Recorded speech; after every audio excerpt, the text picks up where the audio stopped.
third? I look at the ascendant. Okay. That is the most important pillar of the horoscope. And whatever yogas or other factors are present in the chart, they get strengthened or diluted based on the strength of the ascendant. But isn't it sometimes we have seen, let's assume ascendant Lord in 6, 8, 12. That's considered bad, right? It's considered weak. But so many cases we have seen 6, 8, 12 and the chart is big, I mean the career. The ascendant would have got strengthened due to some other factor. Maybe it's Vargottama, Okay. maybe its ruler is exalted Okay. in Dusthana. For Sagittarius, Jupiter in the 8th. Or ascendant Lord may be Vargottama with, or I have additional Varga strength. He may be with 9th Lord, etc. All of that helps. Okay. But the basic principle according to Varaha Mihira, I think chapter 1, sloka 19 is, the ascendant becomes strong when occupied or aspected by its ruler, Jupiter or Buddha. Not otherwise. He clearly says, na anya graha or something like that. Okay. Okay. So all those people who have achieved something in life, they have had, strong ascendants to begin with. Okay. It doesn't mean you never get difficulties or problems or adverse situations. You face all of that. But if the ascendant is strong, then there is some kind of a resilience which helps you overcome those calamities and difficulties and forge ahead. For example, the log cabin boy Abraham Lincoln had Aquarius rising with Saturn in the 10th house. With astrology, And he made it to the highest office in the country. Normally for astrologers, what combinations did you have seen or your father stressed on? That these combinations in astrologers will make them go heights. Father would always say Jupiter and Buddha, Mercury are important for astrologers and how they are placed. Because these are the Karakas.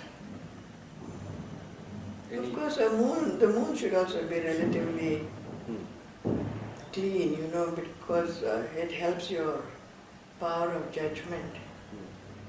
So having theoretical experience in the subject is one thing, but applying that to actual charts is another.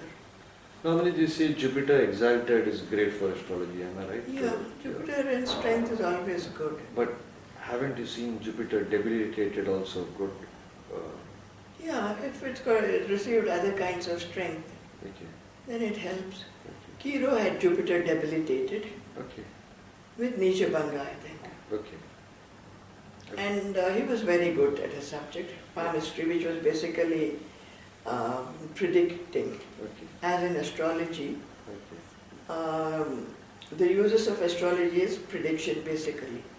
Likewise, he was using palmistry to make predictions. He was very good at it. He had Jupiter, Scorpio rising with Jupiter, Karaka for astrology in Capricorn. Sun also was there in third house. I don't remember that. And also, Vaksthana Guru also debilitated. Correct. But he used to do very well. His predictions rarely went off the mark. I presume even you have Jupiter debilitated, right? So how is it that you make such brilliant predictions? I think it's in the 12th house. In the 12th house, 12th house. a second Lord, Vaksthana. How is it you do it? I don't know. No, I mean, you're being humble. You're being humble. I I'm want a technical answer. I'm being plain and honest. I don't know. Wouldn't you have thought about it? I mean, wouldn't you have thought about it, how you're doing it with Jupiter? It's something I cannot change, so I've just not thought about it.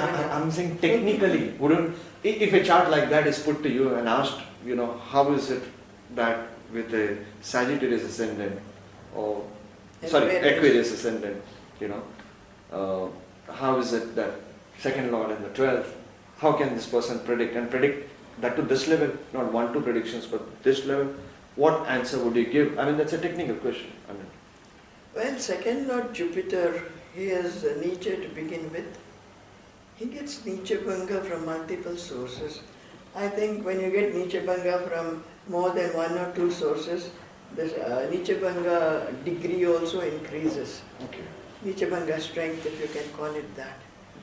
So Jupiter gets Vargottama, he gets Neecha Bhanga. Second house is aspected by Buddha from Vargo, possibly. Okay. Surya is also in the 8th, is it? No, in the 9th. Surya is in the 9th. Okay. My chart is a little mysterious. Okay. You know, 9th Lord, Pitrukaraka, Sun in Pitrusthana is not supposed to be good. Yeah. But it was very good in every sense. Having a famous father is one thing, but also at the personal level, the bonding we had was so great. I presume it's debilitated, right? It's debilitated in the 9th house. Yeah. Pitrukaraka in the 9th house should destroy Pitrusthana. The destruction can be physical destruction of the Pitru or death, Okay. losing him early in life, or the relationship not working at all. There are people who hate their Pitrus. Yeah. So, none of these results were there in my life. So where does astrology go there? It's failing. It's failing. Astrology is failing in your chart. No, I think it's because ninth Lord Venus Huh. is with my moon Okay. Where? in Scorpio, Okay. and father's moon was in Taurus. Okay. There was excellent rapport between us. Okay. Does Karako Bhava Nasha work? Sometimes. Yeah. But you cannot come to a conclusion on any one single factor, though it does give some clue. Okay. Okay. Because father had Venus in the 7th, Yeah. and their married life, my mother's and father's, extended to 64 years. And despite Kuja Dosha, fathers, and mother not having Kuja Dosha, Okay. So how did the astrologers back then said okay for the chart? no, the same question father asked great-grandfather. You may have read that incident also. Yeah. Because when their marriage was decided, my father and mother were first cousins. Yeah. So my father's father and mother's mother were brother and sister. So when this marriage was decided, it was decided by great-grandfather, and father and mother were never consulted. As those days, they would never consult the bride and groom at all. They would do whatever they were told to do. Correct. And then when it was decided, father, very hesitantly broached the subject with great-grandfather. And to top it all, father's father had 2 marriages. Like father's mother passed away when he was a 14-month child. Yeah. So he married again. Great-grandfather also had a second marriage. His wife also passed away quite early. Correct. So father broached it with great-grandfather, saying, I have Kuja Dosha additionally. And also, father, grandfather having 2 wives, 2 marriages, that is. So it looks like this marriage will not work. He used to call mother Raju, Rajeshwari. So Raju may die early. So do you think it's good to go ahead with this marriage? All he received from great-grandfather was a big snub. You just do as I've told you. We have decided on this marriage and you're getting married. That's all. But after some time he relented. Father was only 17 years old then.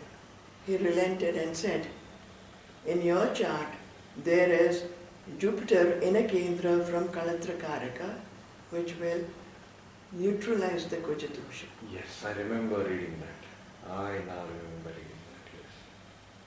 See, these exceptions, And the thing is here, it is a fixed sign. Hmm. So though Guru is in a Kendra from Shukra, in a movable or common sign, the same kind of neutralizing of Kuja Dosha may not occur. So these are insights only which experience can give you. And often, great-grandfather, this father would recount. A great-grandfather would snub father. He would go to him with doubts, and once he was very depressed that he and great-grandfather would both died Died. because they were in the second Lord's Dasha or something like Married. that. And then again he was snubbed by grandfather. No? He said, why are you bothering about this? Just keep quiet and mind your work, that's all.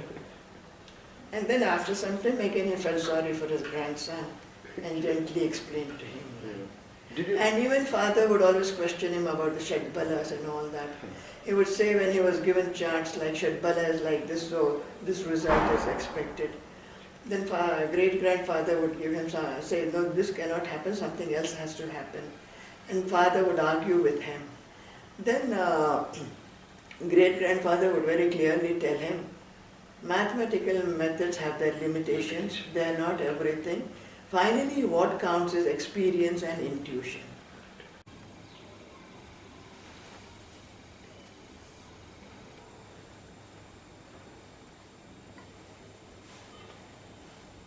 Good morning, madam. Welcome again to this interview.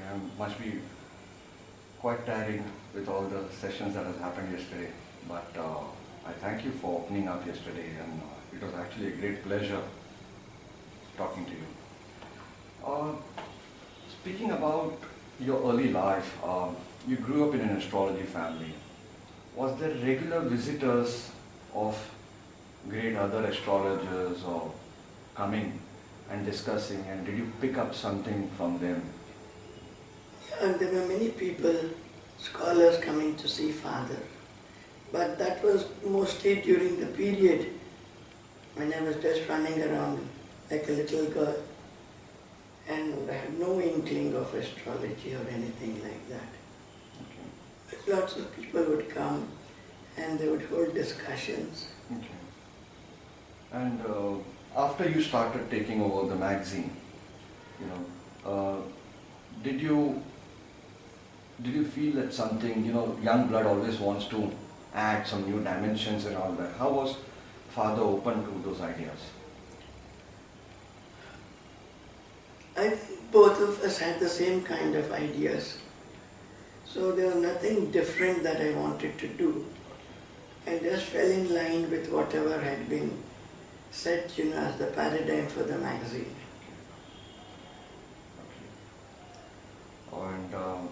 And, speaking technically, retrogression has been one subject that most even senior astrologers, somewhere down the line, they admit that the complete complexity of retrogression is not understood or revealed, or it's a bit difficult area. How do you deal with it? What was Raman Saab's view on retrogression? How does it give effect? See, the statement on retrogression being a difficult subject would apply to any other part of astrology, any other topic. Father would always say, a retrograde planet becomes extremely strong. Vakramastu Mahavirya, he would say, quote that. And how that strength is shown through the horoscope is difficult to gauge. But a retrograde planet, of course, becomes very strong in terms of good results, as also malefic results, bad results. So how do we determine whether it will give good or bad? Its lordship will count. Okay. That is a very important point. Okay. And the dashas also have to be related to the Vakra planet. Dasha of the Vakra planet or any other Dasha Dasha? of the Vakra planet, of course, will show its maximum strength. Okay. But even other dashas, if the dasha lords are related to the retrograde planet, Okay. they are also influenced by the retrograde impact. Okay. If I may take an example, Taurus Lagna, Saturn Vakri in the 5th house. What is the natal province of this chart? Saturn in the 5th as 9th lord is good, Okay. but it may have a bearing in an unhappy way on the progeny. Okay. So either the native and his children don't get along well, Okay. or if the afflictions are heavy otherwise, the child may be either mentally challenged Okay. or physically handicapped. Okay, and let's assume if Venus is aspecting Lagna Lord, being Taurus Lagna, Venus is aspecting from the 11th house. That is good, it produces a favorable, you can say, yoga for general fortune. Okay. Lagnadipati and ninth lord connected, and the 11th house involved. So that is good. That is a good thing in terms of material prospects. Okay.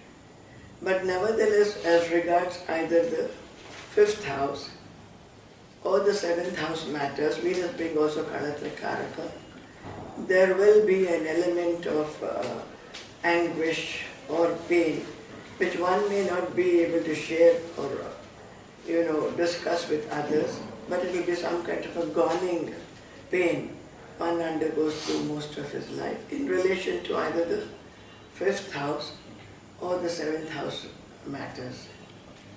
For retrogression, the aspects need to be taken differently? Some people do that, Okay. but I don't do that. What? So Saturn in Virgo will continue to aspect Scorpio, Pisces and Gemini.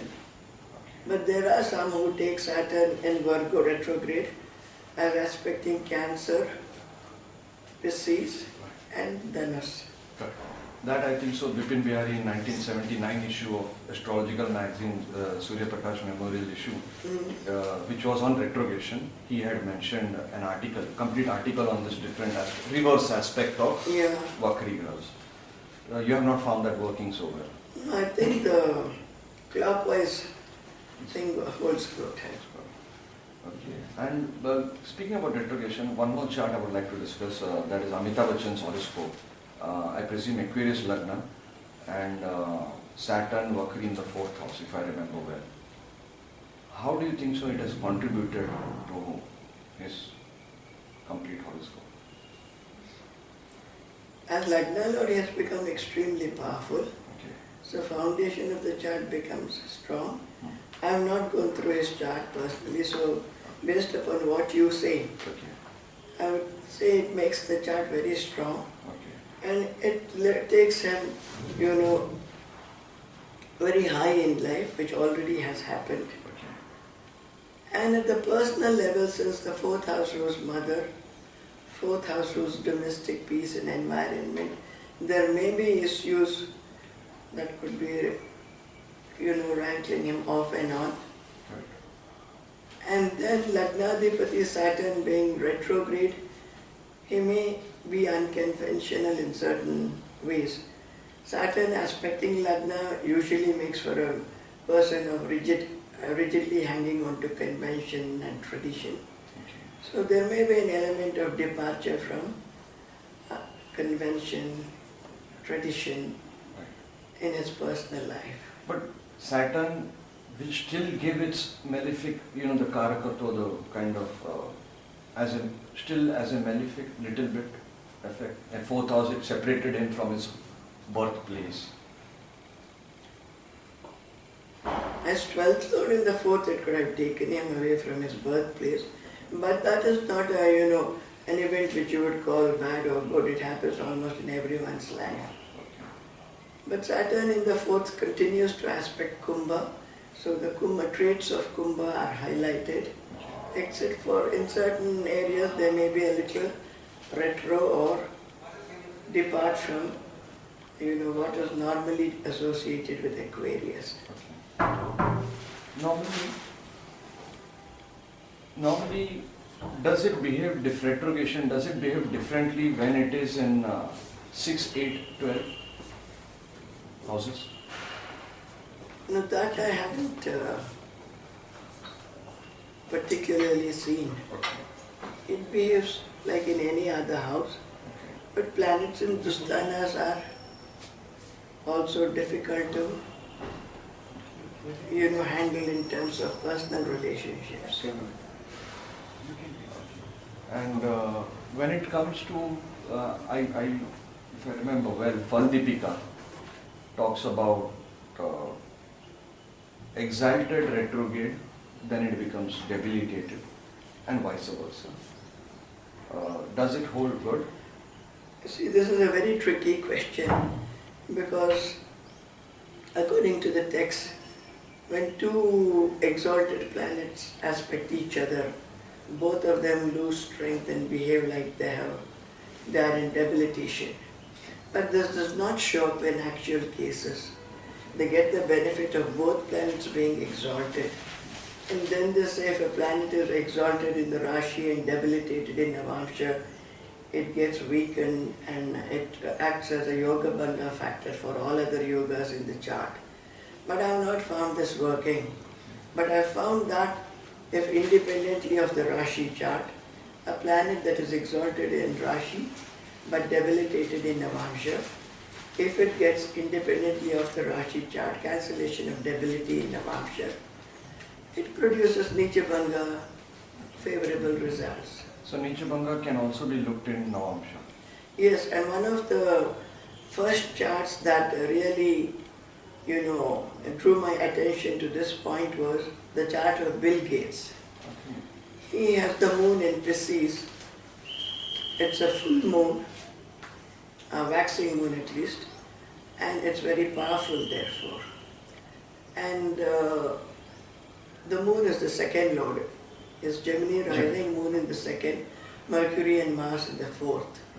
So Gemini rising with second lord, moon in the 10th, aspected by 11th lord Mars, aspected by Mercury, exalted Mercury, produces powerful Dhana yogas, which are obvious. But in the Navamsha, the moon is in Scorpio, debilitated. The Dhana yoga has not been affected in any manner whatsoever. It continues to be one of the richest. So that was when I started looking for Neecha Bhanga in Navamsha. So for several other charts of celebrities and all, their celebrity status or financial status, none of it has been affected by the Neecha planet in Navamsha as given in textbooks, classical works. So did you find in all these charts that Neecha Bhanga is happening in the Navamsha? Yes, independently of the Rashi chart. Okay. So when a planet is Neecha in Rashi also, and gets Neecha Bhanga, it becomes powerful. So if it's Neecha in Navamsha also, it should lose its strength.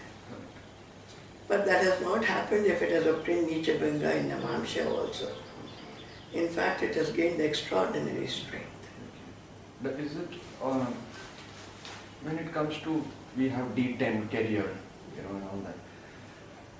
So same rule applies over there? Yeah.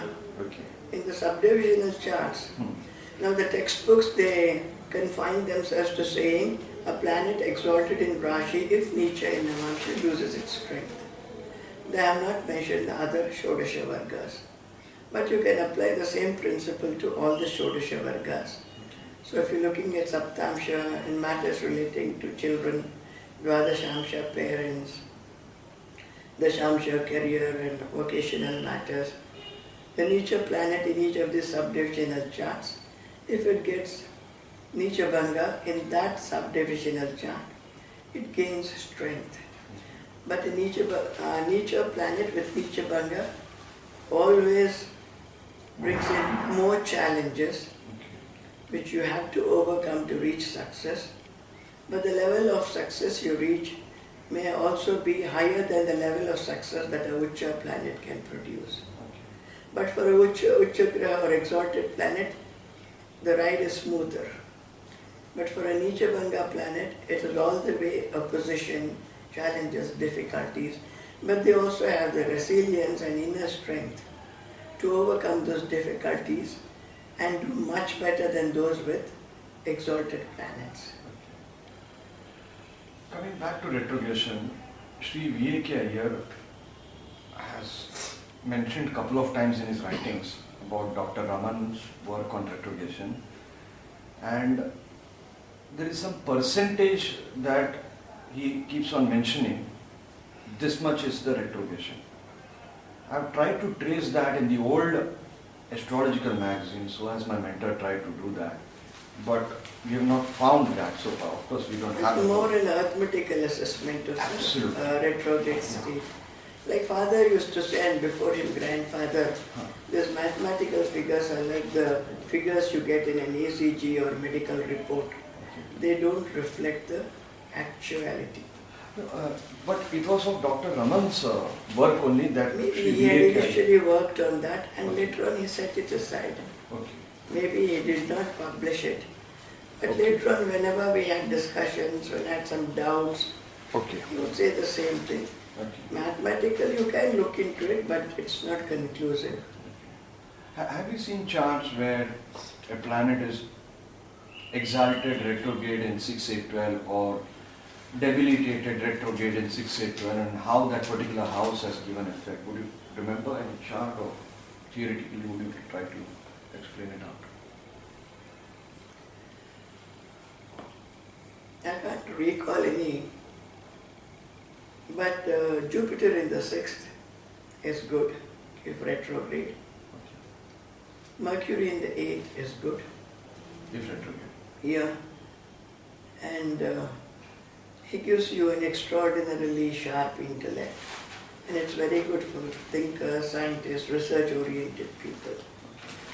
So they get those innovative ideas, flashes of intuition. Okay. Venus in the 12th is good, Okay. if retrograde also. But good in what sense? Maybe in a material sense. At the personal level, it brings in difficulties relating to either the Lordship or the Karakatva.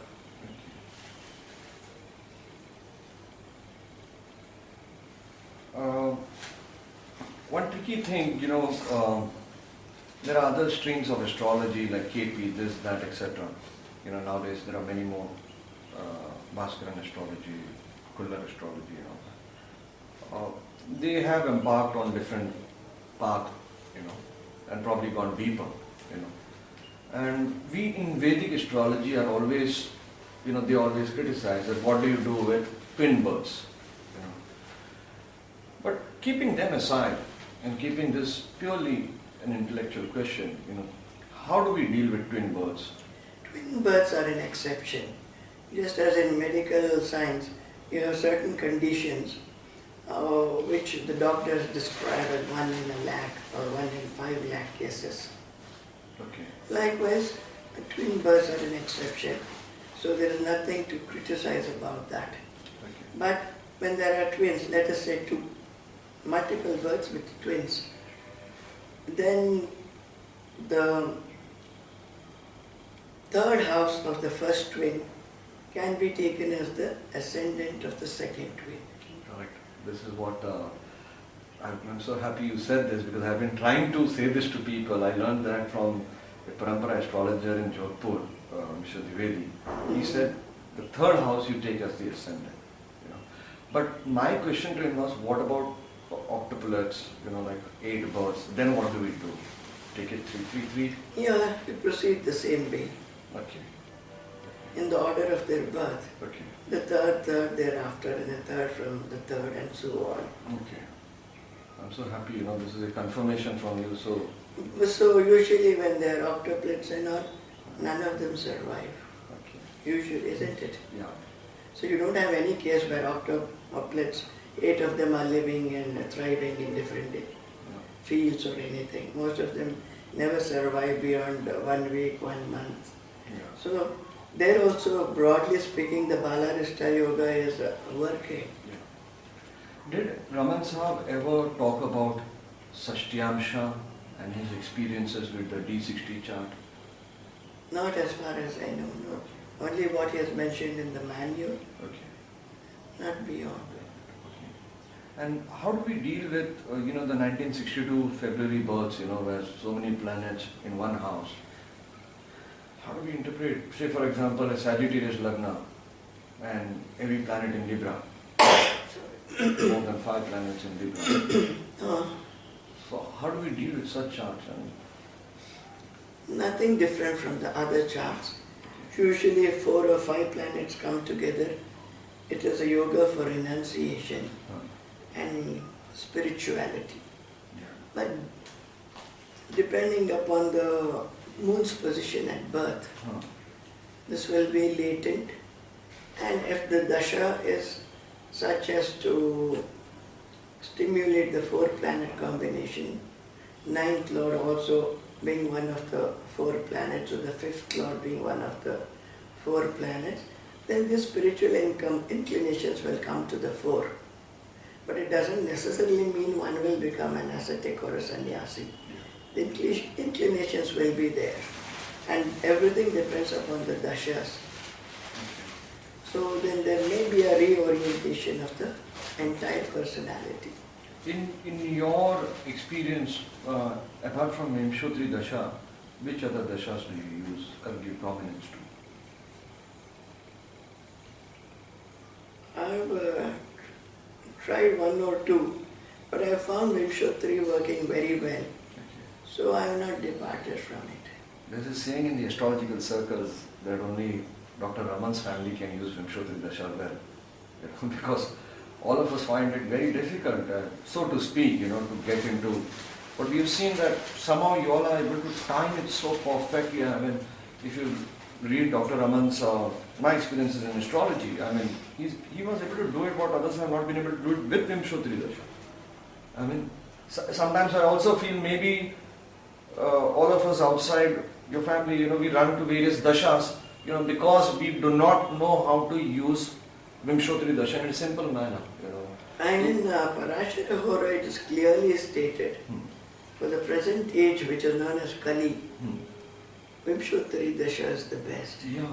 Don't you feel it's So time why for- should you experiment? Yeah. Don't you feel it's time for you to write a book on Vimshottari Dasha? The most fundamental Dasha, everybody wants to learn it. Coming from your family, coming from you, it would really be so Any helpful. chart I deal with is only on the basis of the Vimshottari Dasha.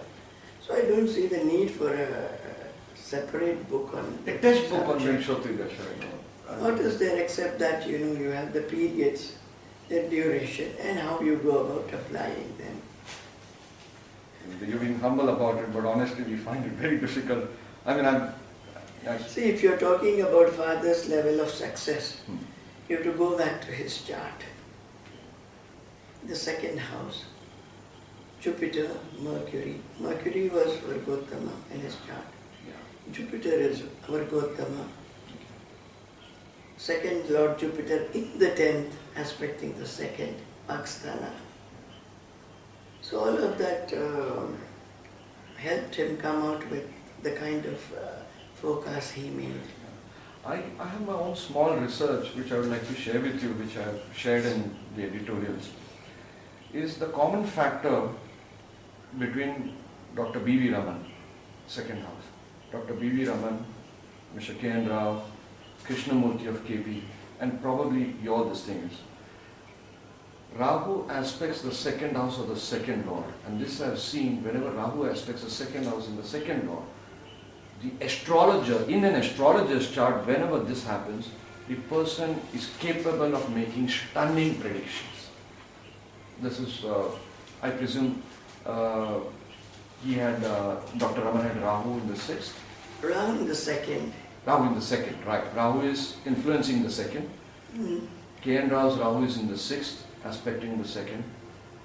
And KP had Rahu in the 6th also.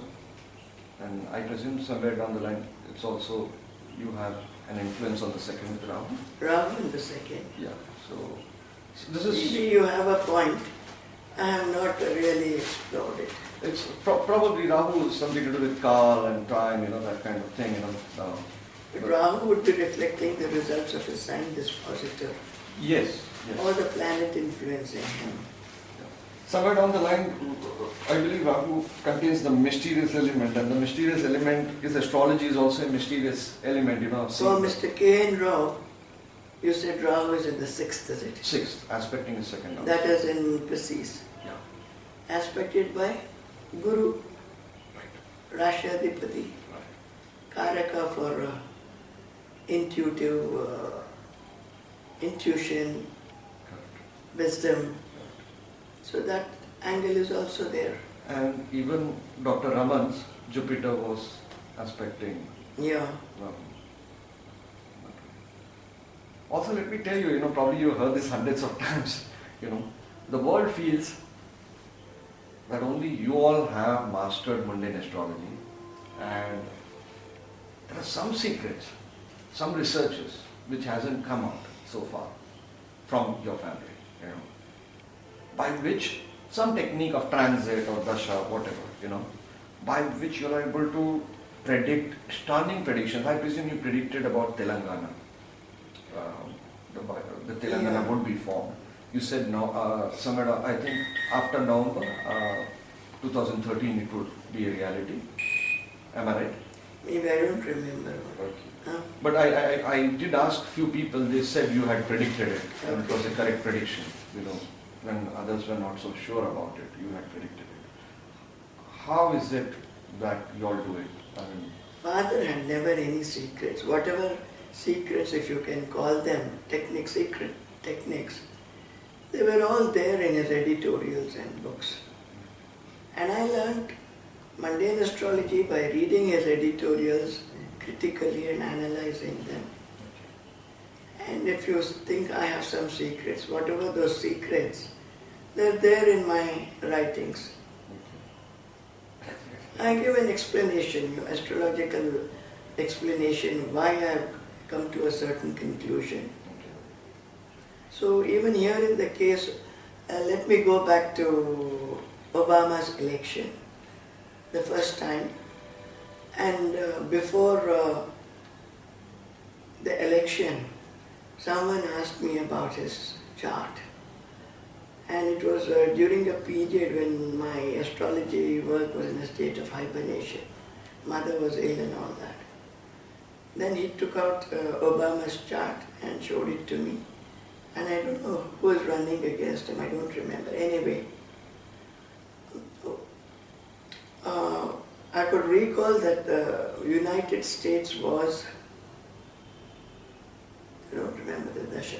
The United States had Mars in Germany. It has Mars in Germany, the Declaration of Independence Horoscope. And Obama was running Jupiter Dasha, or I don't know which, Mars Bhukti. That much I recall. So I think his destiny was going to get tied up with the United States. Okay. And he said, I think Obama will win. And it happened like that. Just one small point, and that was the clinching deal. Yeah, but of course the rest, like the Lagna having Neecha, Bhanga, Guru and Swakshetra, Shani, Vakra Shani. In extreme retrogression, a planet becomes extremely strong. How do we measure extreme? No, sign-wise. In Indian astrology, even aspects everything are sign-wise, not longitude-wise, in Parashari astrology. So the Sun in Cancer and Saturn in Capricorn ascendant for Obama makes Shani move into mode of extreme retrogression. And Guru was also there with very powerful Neecha Bhanga strength. And also at the same time, Obama hails from very humble origins. Putting all this together, I thought Mars Bhukti, which would be running at the time of the election, would tie up his destiny with the country's. For the same reason, on the same logic, I feel because Modi is into Chandra Dasha, and India has also moved into Chandra Dasha with Taurus ascendant, Moon, Venus, Saturn, etc. in the third house.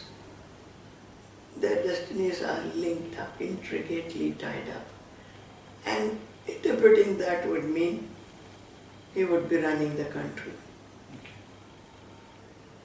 Coming back to Obama's chart, if I remember, he's got Ketu in the second house, Rahu and Mangal in the 8th house. Mars is in the 9th house in a cuspal degree, according to Raman and Amsha. Okay. In Virgo, within the first degree. Okay. If in such a case, let's assume with Lahiriya, if Rahu Mars in the 8th, is that a Vijaya Yoga or is that a troublesome?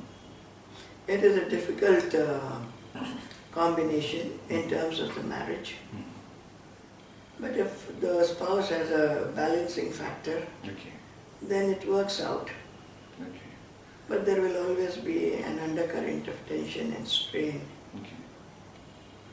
Speaking His of yogas proceed from his very, very powerful Lagna, okay. Lagnadipati. And I think Lagnadipati is either